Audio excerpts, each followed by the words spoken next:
Lorsque Lucas trouva ce portefeuille tombé sur le parking du supermarché, il ne pouvait imaginer que ce simple geste d'honnêteté changerait complètement le cours de sa vie. Il avait l'habitude de faire face aux imprévus. Être père célibataire d'une fille de 8 ans était déjà un défi quotidien, mais rien ne l'avait préparé à ce qui allait se passer le lendemain. Ce matin-là, il avait simplement suivi l'appel de son cœur et rendu ce qui ne lui appartenait pas, avec un sourire timide et le sentiment d'avoir bien agi. Cependant, moins de 24 heures plus tard, une lettre officielle le convoquait au tribunal. Le nom de la personne qui le convoquait le glaça d'effroi. C'était le même nom que celui de la femme qui avait perdu le portefeuille. Dr Elena Vasconcelos, juge de district. Qu'est-ce qu'une juge pouvait bien vouloir d'un simple père qui avait seulement essayé de faire une bonne action ? La réponse était sur le point de transformer le sens de la justice, de la gratitude et du destin dans la vie de Lucas. Lucas se réveilla avant l'aube, comme il le faisait chaque jour. À peine le réveil avait-il sonné qu'il était déjà debout, préparant le café et la boîte à déjeuner de sa fille, Clara. Depuis que sa mère était partie dans une autre ville sans plus jamais donner de nouvelles, il était devenu le centre du petit univers de la fillette. Et, d'une certaine manière, elle était aussi devenue le sien. Tandis qu'il étalait du beurre sur le pain et tentait d'équilibrer sa fatigue par un sourire, Lucas se rappelait qu'une longue journée l'attendait, au supermarché, où il travaillait comme magasinier. C'était un travail simple mais digne, et il l'appréciait comme s'il s'agissait du meilleur emploi au monde. Chaque carton déplacé, chaque rayon organisé était un pas de plus pour s'assurer que Clara ne manque de rien. Ce matin-là, cependant, quelque chose était différent. Le ciel était chargé de lourds nuages et un vent froid coupait la peau, annonçant la pluie. Lucas prit un parapluie, installa Clara sur le siège arrière de la voiture et démarra précipitamment. Elle serrait contre elle, encore endormie, l'ours en peluche qu'elle emportait toujours. « Papa, tu pourras regarder mon spectacle à l'école aujourd'hui ?» demanda-t-elle d'une voix encore douce de sommeil. Lucas hésita. La vérité était qu'il le voulait énormément, mais son patron avait prévenu que la journée serait chargée. « J'essaierai, ma chérie, je te promets que j'essaierai. » Il savait que cette phrase sonnait comme une excuse, mais il savait aussi qu'il n'avait pas le choix. Dans les embouteillages, il songeait à la façon dont la vie ressemble parfois à une course contre la montre. Après avoir déposé Clara à l'école, Lucas se dirigea vers son travail. Le parking du supermarché était presque vide. Il sortit de sa voiture à la hâte, mais quelque chose attira son attention. Près du passage piéton, un portefeuille gisait au sol. Par curiosité, il se pencha. C'était un portefeuille en cuir foncé, élégant, appartenant visiblement à quelqu'un d'important. À l'intérieur, il y avait des documents, des cartes, quelques billets pliés et une vieille photo d'une femme souriante à côté d'un enfant. Lucas prit une profonde inspiration. Un instant, il imagina combien il serait facile de le cacher et de continuer sa journée. Personne ne l'avait vu, mais la pensée fut brève et désagréable. Il disait toujours à sa fille que l'honnêteté consistait à faire ce qui est juste, même quand personne ne regarde. Et voici que l'examen se présentait. Prenant sa décision, il entra dans le supermarché et apporta le portefeuille au guichet des objets le trouvés. Il demanda à l'enregistrer et laissa ses coordonnées au cas où le propriétaire se manifesterait. L'employé remarqua avec surprise « Peu de gens font cela de nos jours. » « C'est vrai, répondit-il avec un léger sourire, mais nous devons être les personnes que nous voulons voir en nos enfants. La journée se déroula sans événement majeur. Lorsque son service se termina, Lucas était épuisé, mais il avait la conscience tranquille. En récupérant Clara à l'école, elle courut vers lui avec un dessin à la main. « Regarde, papa, c'est nous deux au parc, dit-elle fièrement. Il prit la feuille avec précaution, ému. Parfois, un simple geste comme celui-ci suffisait pour lui rappeler que tous les efforts en valaient la peine. Ce soir-là, après avoir couché Clara, Lucas s'assit sous le porche de leur petit appartement. Le vent soufflait toujours froidement, et il réfléchissait à la vie, à la façon dont de petites actions peuvent provoquer de grands changements, même lorsque personne ne le remarque. Vers 10 heures le lendemain matin, le facteur frappa à la porte. Lucas reçut une enveloppe brune portant le sceau du tribunal local. Son cœur se mit à battre plus vite. Il trouva cela étrange. Il n'avait jamais eu affaire à la justice. Il s'assit sur le canapé, ouvrit l'enveloppe avec précaution et lut. C'était une convocation. Il était sommé de comparaître au tribunal le jour suivant, sur ordre direct de la juge Elena Vasconcelos. Le nom lui sembla familier. Il revint mentalement au guichet du supermarché, à la fiche d'enregistrement des objets retrouvés, et se souvint. C'était le même nom imprimé sur le document dans le portefeuille qu'il avait rendu. Confus et inquiet, Lucas relut la lettre comme si les mots pouvaient en changer de sens. Il n'y avait pas d'explication détaillée, juste la convocation et la date. Un instant, il pensa appeler le tribunal, mais il hésita. Il avait peur de paraître agité ou de compliquer la situation sans en comprendre la raison. Peut-être n'était-ce qu'un remerciement formel ou une procédure d'enregistrement. Néanmoins, l'idée de comparaître devant une juge le rendait nerveux. Clara apparut dans le salon, encore ensommeillée, et demanda « Papa, pourquoi tu fais cette tête ?» Il sourit, rangeant rapidement le papier. « Rien, ma chérie, juste le travail. » Mais au fond de lui, il sentait que le lendemain apporterait quelque chose de bien plus grand que n'importe quelle routine de supermarché. Le lendemain matin, Lucas se réveilla plus tôt que d'habitude. Il n'avait pas réussi à dormir correctement. La lettre du tribunal était restée sur la table tout le temps, comme un rappel silencieux de ce qui allait arriver. En préparant le café, il essaya d'agir naturellement. Clara, toujours en pyjama, dessinait des cœurs sur une serviette en fredonnant une chanson apprise à l'école. Il l'observait tentant de dissimuler sa nervosité. « Papa, tu vas au travail aujourd'hui » demanda-t-elle sans lever les yeux. « Non, aujourd'hui je dois régler quelques affaires » répondit-il en essayant de paraître calme. Après l'avoir déposé à l'école, Lucas se rendit au centre-ville. Le tribunal était un bâtiment imposant avec de hautes colonnes et des vitres miroirs. Il n'était jamais entré dans un tel endroit. Il gara sa voiture, ajusta sa chemise et prit une profonde inspiration avant d'entrer. À l'accueil, une employée le reçut avec formalité. « Nom complet, s'il vous plaît. »« Lucas Ribeiro da Costa. » Elle tapa quelque chose sur son ordinateur, confirma la convocation et indiqua un bureau au 3e étage. « La juge Helena Vasconcelos vous recevra personnellement. » Lucas déglutit. À chaque pas dans le couloir silencieux, il sentait son cœur battre de plus en plus vite. Lorsqu'il arriva à la porte, un garde lui ouvrit. Le bureau était tout spacieux, baigné de lumière naturelle traversant les fenêtres, avec des étagères remplies de livres de droit. Derrière le bureau principal, elle se tenait là. La femme de la photo dans le portefeuille, élégante, les cheveux attachés, avec un regard ferme mais calme. « Monsieur Lucas » demanda-t-elle en se levant. « Oui, madame » répondit-il avec un certain embarras. Elle s'approcha de lui en tendant la main. « Je suis la juge Helena Vasconcelos, ravie que vous soyez venue. » Lucas lui serra la main, ne comprenant toujours pas la raison de cette rencontre. Avant qu'il ne pose la question, elle l'invita à s'asseoir. « Je sais que vous devez être confus, recevoir une convocation officielle. Mais je tenais à vous expliquer personnellement. » Elle eut un bref sourire. « Le portefeuille que vous avez trouvé était le mien. » Lucas ressentit un soulagement, mais aussi de la surprise. « Ah, c'est ce que j'avais pensé. J'ai simplement fait ce que n'importe qui aurait fait. » La juge le regarda un instant, comme si elle évaluait non pas ses mots, mais la sincérité derrière eux. « Croyez-moi, monsieur Lucas, presque personne ne fait ce que vous avez fait. Quand j'ai réalisé que j'avais perdu mon portefeuille, j'étais désespéré. Il contenait des documents importants et un souvenir de ma fille. Une vieille photo. » Sa voix s'adoucit. « Quand j'ai su que quelqu'un l'avait rendue intacte, j'ai voulu remercier cette personne de vive voix. » Lucas se détendit un peu, mais trouvait toujours étrange d'être là, dans une salle de tribunal, pour un simple geste d'honnêteté. « Vous n'aviez pas besoin de me convoquer ici pour cela, » dit-il avec humilité. « Un coup de téléphone aurait suffi. »« Merci, » sourit légèrement Helena. « J'aurais pu, mais j'ai choisi d'agir autrement. Ces derniers temps, lors des audiences, je vois surtout de la malhonnêteté, des gens essayant de tirer profit de tout.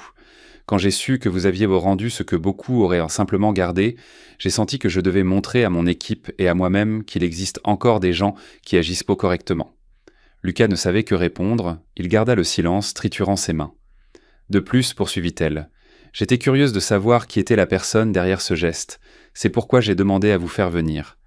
J'espère que vous ne m'en voulez pas. »« En aucun cas, docteur. J'ai juste été surpris. » Elle hocha la tête et le silence remplit le bureau pendant quelques secondes. Puis la juge ouvrit un tiroir et en sortit une enveloppe blanche. « Je veux vous donner quelque chose. Ce n'est pas grand-chose, mais c'est un remerciement symbolique. » Lucas leva immédiatement la main pour refuser. « S'il vous plaît, ce n'est pas nécessaire. Je n'ai pas fait cela en attendant quelque chose en retour. » La juge le regarda avec un rare respect. « Je me doutais que vous diriez cela. » Elle rangea l'enveloppe. « Et c'est peut-être pour cela que vous méritez plus que vous ne l'imaginez. » Avant que Lucas ne demande ce qu'elle voulait dire, elle changea de ton. « Puis-je vous poser une question personnelle ?»« Bien sûr. »« Avez-vous des enfants ?» Son regard s'adoucit. « J'ai une fille, Clara, 8 ans. » La juge sourit, presque nostalgique. « J'ai aussi une fille, mais elle est adulte. Elle vit à l'étranger maintenant. » Elle fit une pause. « Quand j'ai vu sa photo dans ce portefeuille, j'ai réalisé que j'avais perdu une partie de mon histoire.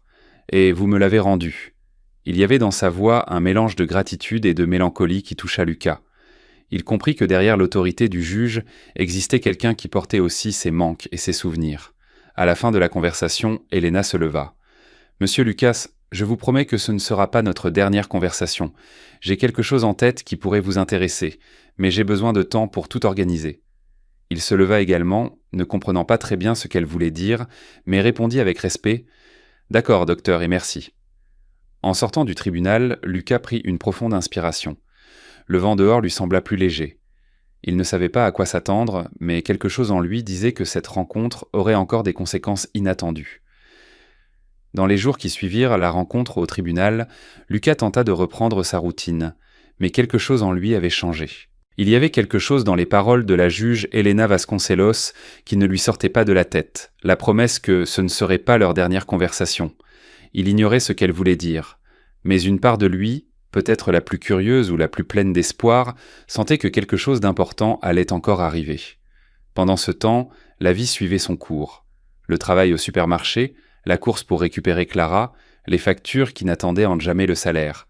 Mais maintenant, entre deux services, Lucas se surprenait à penser au regard ferme et pourtant humain de cette femme qu'il avait convoquée au tribunal seulement pour le remercier. C'était comme si, pendant un instant, quelqu'un l'avait vraiment regardé non pas comme un employé de plus, ou un homme fatigué essayant de survivre, mais comme quelqu'un qui croyait encore qu'il fallait faire ce qui est juste.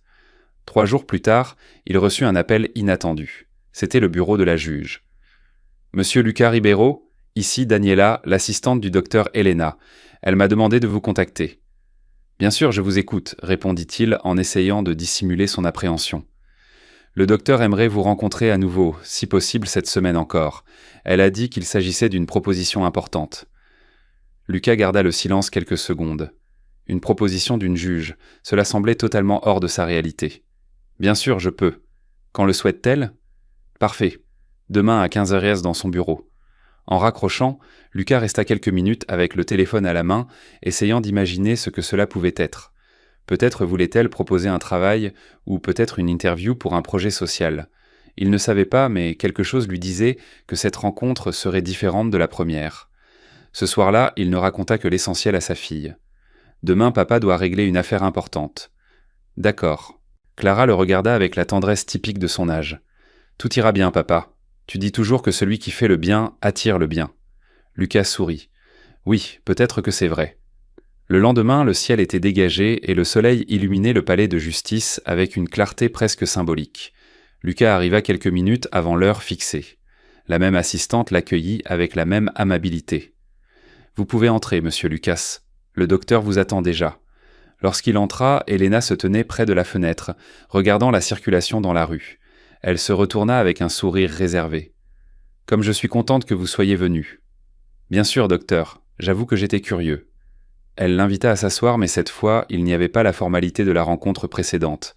L'atmosphère était plus légère, presque cordiale. Sur le bureau, il y avait un dossier avec plusieurs papiers et une enveloppe cachetée. « Lucas » commença-t-elle en l'appelant par son prénom. « Depuis ce jour-là, j'ai beaucoup pensé à vous, à ce que vous m'avez raconté, à votre fille, à la vie que vous menez et aux gestes que vous avez accomplis en rendant ce que vous auriez pu simplement ignorer. » Il hocha simplement la tête avec respect. « Je dirige un projet social en partenariat avec le tribunal, » expliqua Elena. « Il vise les pères et mères en situation vulnérable, des gens qui travaillent dur, mais qui rencontrent encore des difficultés pour donner à leurs enfants ce qu'ils méritent. Nous l'appelons le programme Le Chemin. Nous offrons des bourses d'études, des emplois et une assistance juridique. » Lucas écoutait attentivement. Cela semblait important, mais il ne comprenait pas encore le rapport avec lui. « Je comprends, docteur, c'est un beau projet. Plus que cela, Lucas, je veux que vous y participiez. » Elle ouvrit le dossier et en sortit quelques documents. « Je veux vous proposer un poste dans le département logistique d'un de nos partenaires. Un emploi permanent avec de meilleures conditions et des horaires compatibles pour que vous puissiez accompagner votre fille à l'école. » Pendant quelques secondes, Lucas resta sans réaction. « Mais pourquoi ? Je n'ai rien demandé et il y a beaucoup de gens qui en ont plus besoin que moi. » « C'est justement pour cela, » répondit-elle en l'interrompant calmement. « Vous êtes le genre de personne que je veux voir dans ce projet. Quelqu'un qui fait ce qui est juste sans rien attendre en retour. » Lucas sentit une boule dans sa gorge. Ce n'était pas seulement une question de travail, c'était le fait d'être reconnu pour ce qu'il considérait comme petit, mais qui pour une personne comme elle avait de l'importance. « Docteur, je ne sais même pas comment vous remercier. »« Pas besoin de remercier, » dit Helena en souriant. « Acceptez simplement. » Elle lui tendit l'enveloppe. À l'intérieur, il y avait une lettre de recommandation et des instructions pour l'entretien. Il prit le papier avec précaution, n'y croyant presque pas. « Et encore une chose, » ajouta-t-elle d'un ton plus doux. « Vous vous souvenez que vous m'avez parlé du spectacle de votre fille. À l'école ?» Lucas hocha la tête. « Eh bien, le nouveau travail ne commence que la semaine prochaine. Je pense que demain vous pourrez être là, au premier rang. » Lucas rit, ému. « Je crois que oui. » « Alors c'est entendu, » conclut-elle. Lorsqu'il sortit du tribunal ce jour-là, le monde semblait différent. Le soleil était plus brillant, l'air plus léger, et il ressentait un mélange de gratitude et d'espoir qu'il n'avait pas éprouvé depuis longtemps. La vie rendait parfois le bien de la manière la plus inattendue. Le lendemain matin, Lucas se réveilla avant le réveil, mais cette fois la raison était différente. Il y avait en lui quelque chose qui semblait plus léger, plus vivant. L'anxiété et la peur avaient cédé la place à une sorte de paix. Pour la première fois depuis longtemps, il ne faisait pas que survivre. Il sentait que quelque chose changeait. Clara dormait encore, serrant l'ours qu'elle ne lâchait pas depuis toute petite. Lucas resta quelques secondes sur le seuil de la chambre, observant sa respiration lente. Cette fillette était la raison de tout. Des sacrifices, des nuits blanches, des renoncements silencieux. Et ce jour-là, il pouvait enfin faire ce qu'il promettait depuis longtemps, être présent. Après le café, ils sortirent ensemble. Clara, vêtue de son uniforme scolaire bleu et d'un ruban jaune dans les cheveux, ne cessait de sourire. « Papa, tu as promis de rester jusqu'à la fin ?» demanda-t-elle en lui serrant fort la main. « Aujourd'hui, je ne raterai ça pour rien au monde, ma puce. Parole de papa. » Le chemin jusqu'à l'école semblait différent. Le soleil perçait à travers les arbres dans la rue et le vent apportait cette légère odeur de matin neuf, de nouveau départ. Lucas sentait son cœur plein, non pas de fierté, mais de gratitude. L'école était décorée d'affiches colorées et de ballons. Les enfants couraient, les parents discutaient avec animation.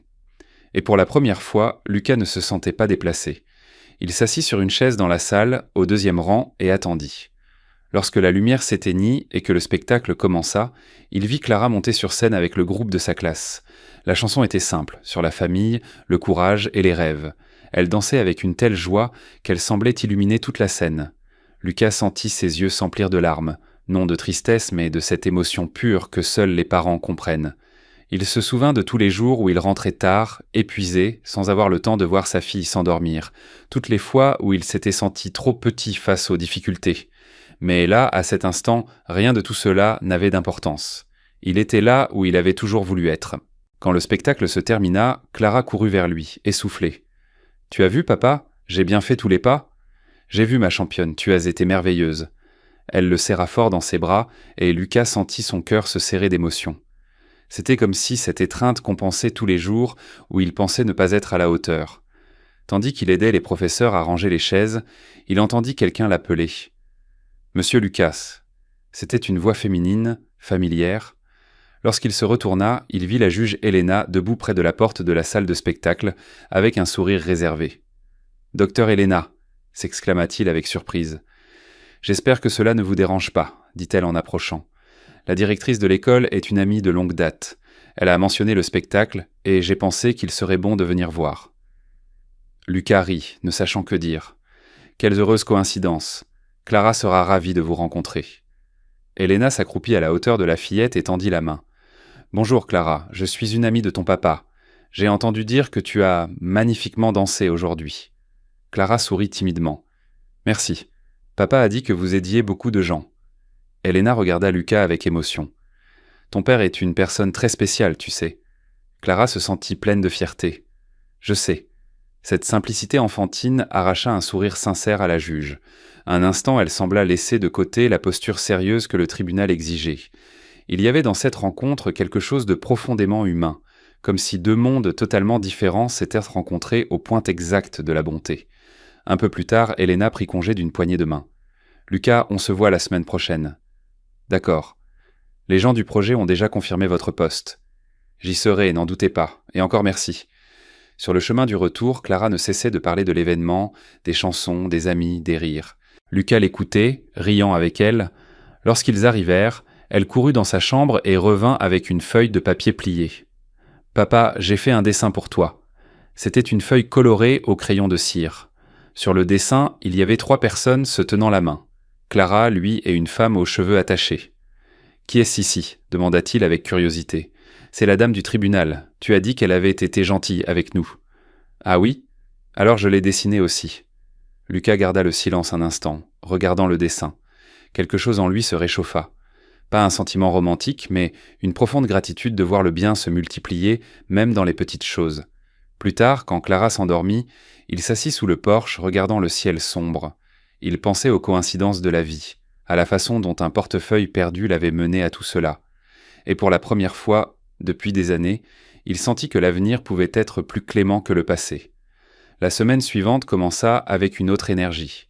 Lucas se réveillait chaque jour avec l'envie de recommencer. Une chose rare après tant d'années de vie en pilote automatique. Le poste pour le nouveau travail était confirmé et le premier jour approchait. Il passait ses soirées à réviser ce qu'il savait de la logistique, essayant de se préparer pour faire bonne impression. Au fond, il avait peur de ne pas être à la hauteur, mais il éprouvait aussi un espoir sincère que la vie ouvrait enfin un nouveau chemin. Le lundi, il mit la meilleure chemise qu'il avait, la même qu'il avait portée lors de sa rencontre avec la juge, et emmena Clara à l'école. Devant l'entrée, elle le serra fort dans ses bras.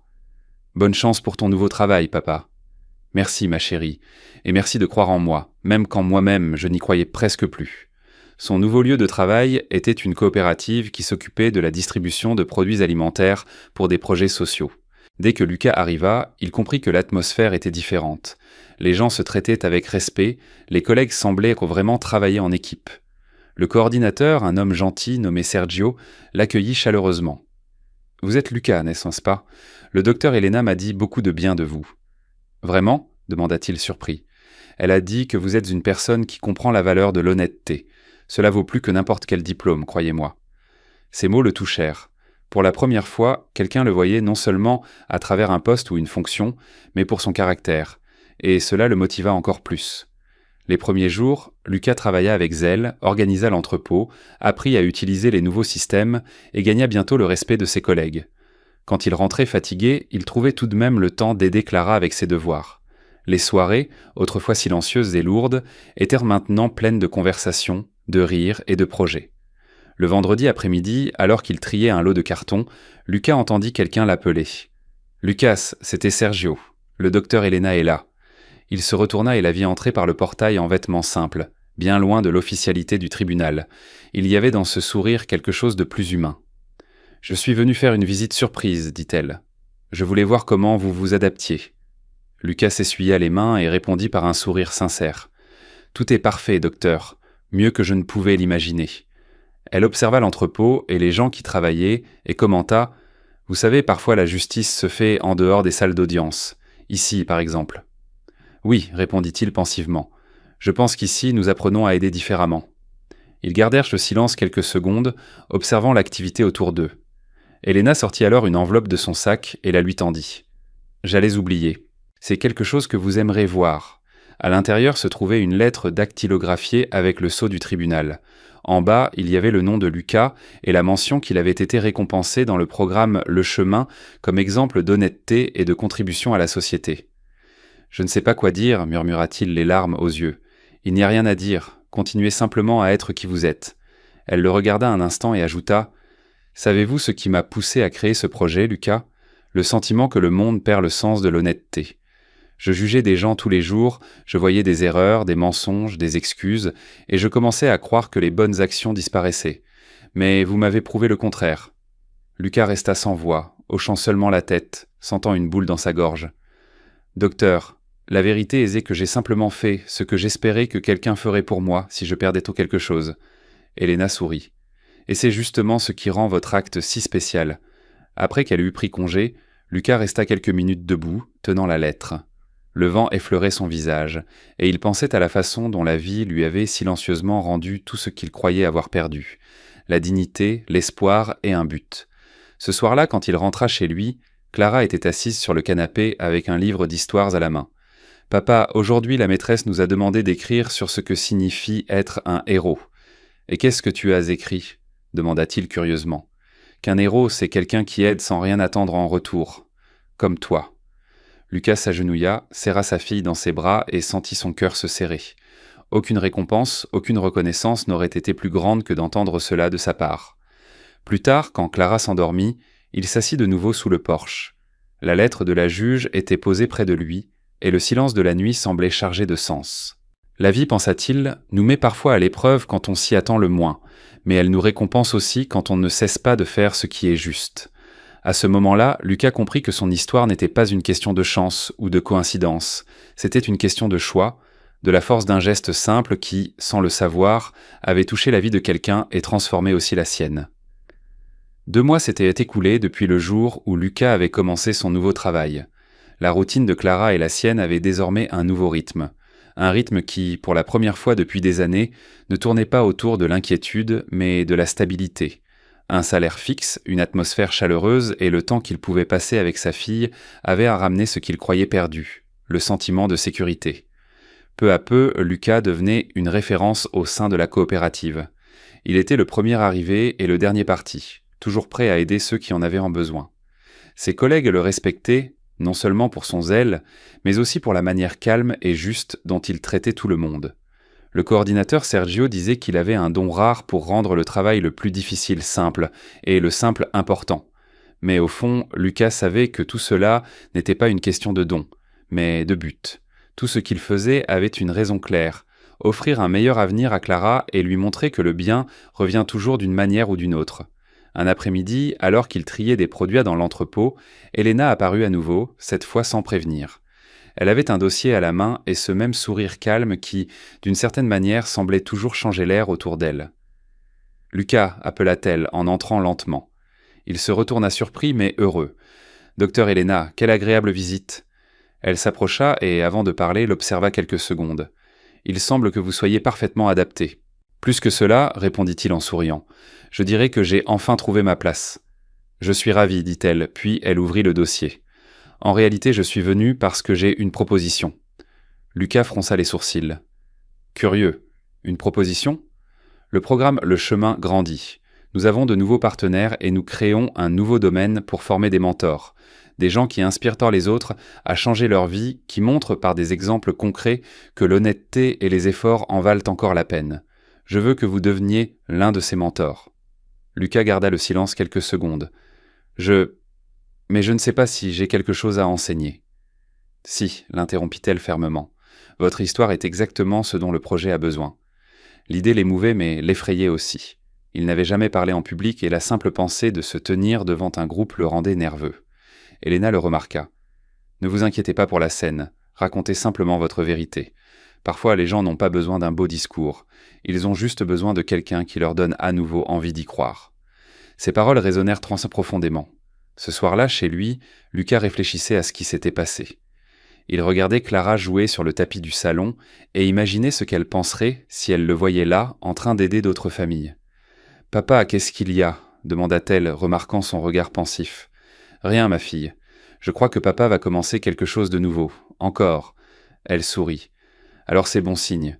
Chaque fois que tu commences quelque chose de nouveau, on devient plus heureux. » La semaine suivante, Lucas se rendit au tribunal pour participer à sa première réunion en tant que mentor bénévole. La salle était pleine de gens, des mères, des pères, des jeunes, tous à la recherche d'une nouvelle chance. Au début, il resta silencieux, écoutant les histoires, certaines tristes, d'autres pleines de résilience. Quand vint son tour de parler, il hésita un instant puis prit une profonde inspiration et commença. Il raconta le jour où il avait trouvé le portefeuille. Le dilemme de faire ce qui est juste même quand personne ne regarde. Il parla des nuits difficiles, de la peur de ne pas être suffisant et du moment où la vie l'avait récompensé de manière inattendue. À mesure qu'il parlait, les gens écoutaient en silence et ils sentaient quelque chose de différent, une sorte de force tranquille née de la sincérité. Quand il eut terminé, la salle resta silencieuse jusqu'à ce qu'une femme lève la main et dise « Merci, monsieur Lucas. J'avais besoin d'entendre ça aujourd'hui. Je pensais que plus personne ne croyait en la bonté des gens. » Lucas sourit, ému. La bonté existe encore. Elle a juste besoin de ceux qui la pratiquent, même si cela semble peu. Après la réunion, Elena s'approcha de lui dans le couloir. « Vous voyez, dit-elle en souriant, je savais que vous aviez des choses à enseigner. » Il rit, un peu gêné. « Je pense que c'est moi qui ai appris aujourd'hui. » Elle fit un geste d'approbation et répondit « Parfois, le monde n'a pas besoin de héros, juste de gens ordinaires qui ne cessent pas d'être bons. Ce soir-là, de retour chez lui, Lucas rangea le badge du projet dans une petite boîte à souvenirs, avec le premier dessin de Clara, la vieille photo et le badge du supermarché où tout avait commencé. Il regarda cet ensemble de petits symboles et comprit ce qu'il n'avait jamais compris auparavant. Les grands changements dans la vie naissent de gestes simples. Un portefeuille rendu, un merci inattendu, une opportunité donnée, et peut-être le plus important de tout, le bien n'a pas besoin d'être remarqué pour avoir de l'importance. Il a juste besoin d'être fait. Lucas sourit. Depuis sa chambre, Clara l'appela pour regarder un nouveau dessin. Il se leva, le cœur toujours léger, et se dit que s'il existait un tribunal invisible jugeant la valeur des gens, ce jour-là il se sentirait acquitté. Non pas de la culpabilité, mais du doute sur sa propre valeur. Les mois passèrent et l'histoire de Lucas commença à se répandre. D'abord parmi les bénévoles du programme Le Chemin, puis dans les écoles, les petites entreprises et même dans des reportages locaux qui voulaient montrer des exemples d'honnêteté et d'espoir. Mais pour lui, ce n'était pas la gloire. C'était simplement un rappel que le bien peut faire la une. Oui, quand il est authentique. La vie s'était complètement transformée. Lucas travaillait maintenant comme coordinateur logistique à la coopérative avec stabilité et respect. Clara grandissait heureuse, entourée d'attention, et Elena continuait de suivre attentivement tant le projet que son parcours. De temps en temps, ils se retrouvaient tous les trois, elle, Lucas et Clara, lors d'événements du programme. Et il y avait toujours entre eux une sorte d'affection silencieuse, une admiration mutuelle. Un après-midi, le programme Le Chemin organisa un grand événement à l'auditorium municipal. Le thème était « Les petits gestes qui changent le monde ». Lucas fut invité à clore la cérémonie par un court discours. Il monta sur scène avec la même nervosité que toujours, main moite, cœur battant. Mais quand il regarda le public et vit Clara sourire au premier rang à côté d'Elena, tout en lui s'apaisa. « Bonjour », commença-t-il d'une voix ferme. « Il y a quelques mois, j'étais juste un père essayant de s'en sortir dans la vie. Je travaillais beaucoup, je courais après tout et je me sentais quand même toujours un pas en arrière. Un jour, j'ai trouvé un portefeuille par terre et je n'imaginais pas que ce simple geste changerait tout. Le public écoutait en silence. Non pas parce que cela m'a apporté de la chance ou une récompense, mais parce que cela m'a rappelé qui je suis. Rendre ce portefeuille, c'était comme retrouver la foi que j'avais perdue. » Il fit une pause. « Parfois, la vie nous met à l'épreuve de façon que nous ne comprenons pas, mais ce que nous faisons dans ces moments-là définit ce qui vient après. » Lucas regarda alors la juge, qu'il observait avec le même regard calme que toujours, et sourit. « J'ai appris que la justice n'est pas juste un mot de tribunal, c'est l'équilibre que la vie crée quand on choisit de faire ce qui est juste, même si personne ne voit. Si je suis ici aujourd'hui, c'est parce que quelqu'un y a cru aussi. » Il termina par une phrase qui venait du fond du cœur. « L'honnêteté est une forme de richesse qui ne s'épuise jamais. Plus vous partagez, plus le monde vous rend. » Lorsqu'il descendit de scène, les applaudissements résonnèrent dans la salle. Clara courut vers lui et le serra fort dans ses bras, riant et pleurant à la fois. « Tu as été incroyable, papa, dit-elle émue. Elena s'approcha juste après. « Je savais que cette histoire avait encore des choses à enseigner, commenta-t-elle en souriant.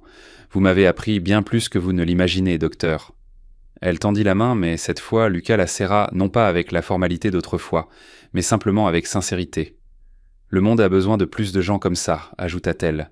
À l'extérieur de l'auditorium, le soleil commençait à se coucher, peignant le ciel d'orange et d'or. Lucas marchait avec Clara sur le trottoir, se tenant la main. Elle regarda son père et demanda avec curiosité « Papa, si tu n'avais pas rendu ce portefeuille, qu'est-ce qui se serait passé ?» Il sourit pensivement. « Je pense rien. Ou peut-être tout. Parfois, de petits choix changent de tout le cours d'une vie. » Clara garda le silence un instant, comme si elle essayait de comprendre la profondeur de la réponse, puis serra plus fort sa main. « Alors c'est bien que tu aies choisi ce qui était juste. » Lucas regarda le ciel et sentit une tranquillité dans son cœur. Pour la première fois, il n'y avait ni hâte, ni peur, ni incertitude. Il y avait seulement la certitude que le bien trouve toujours le chemin du retour, même si cela prend du temps. Le lendemain, avant de partir au travail, il passa devant la petite table du salon. Dessus, il y avait le vieux portefeuille, maintenant vide, gardé comme souvenir, et à côté, le dessin que Clara avait fait des mois auparavant. Eux trois se tenant la main. Il sourit, prit le dessin et le mit dans un cadre au mur. Là, dans ce petit appartement, il y avait plus qu'une belle histoire. Il y avait la preuve vivante que l'honnêteté, quand elle vient du cœur, a le pouvoir de transformer tout ce qu'elle touche. Ainsi, sans le savoir, Lucas cessa d'être simplement l'homme qui avait rendu un portefeuille pour devenir l'homme qui avait rappelé au monde que faire ce qui est juste, bien que simple, peut changer des destins entiers.